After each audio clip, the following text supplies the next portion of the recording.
Now, many companies, they assume their growth problem is sales or marketing, and they put pressure on their internal teams. But often, the real issue sits one step earlier. It sits in the market offering itself, the product or service you're taking to market. Now, one of the most important disciplines for a growing business is to regularly step back and ask a very simple question. Does our offering still match what the market actually needs?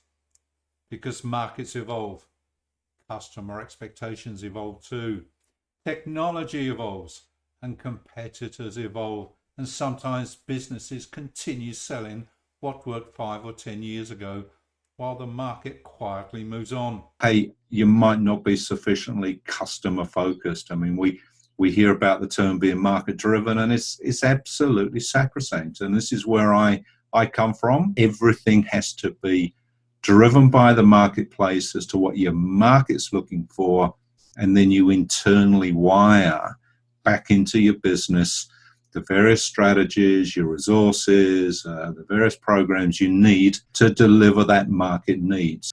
There could be changes in technology out there. Obviously, there's rapid advancements these days, and you need to be abreast of this.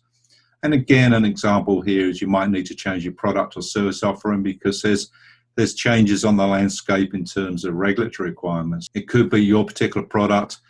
Yeah, it's mature in terms of the product life cycle when you need to look at, hey, probably bringing in revisions or new product. Competition, unfortunately, always there, snapping at your heels, making life difficult. They might be forcing you to actually stand up, be accounted, change your approach, or go behind. You need to clearly understand that your product or service is your value proposition to the world. It must solve a real problem, and ideally solve it better, faster, or more effectively than your competition.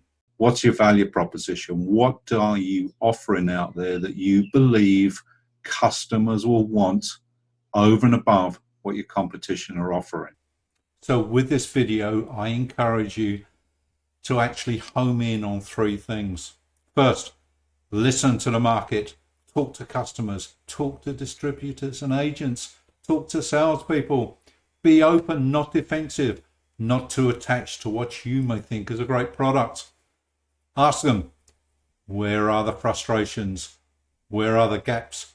What could we improve? Hey, engage, test that value proposition. So I suggest you talk to, a sample, a representative sample of your key customers. Talk to them in terms of engaging, work out some open questions for them, but then go into listen mode. Go wider than just your clients. Talk to some of your key suppliers, manufacturers, and particularly I urge if you use agents or distributors or sales reps, these are people who are directly interfacing with your target clients. So these are key people to talk to in terms of what changes do you think we need to make to really provide a value proposition for our target markets.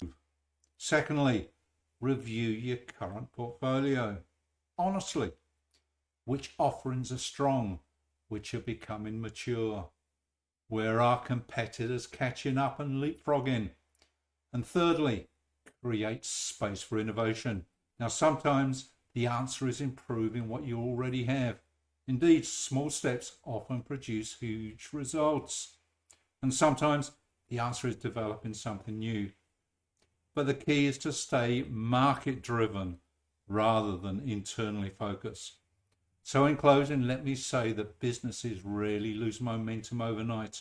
More often, they simply stop evolving their offering while the market keeps moving.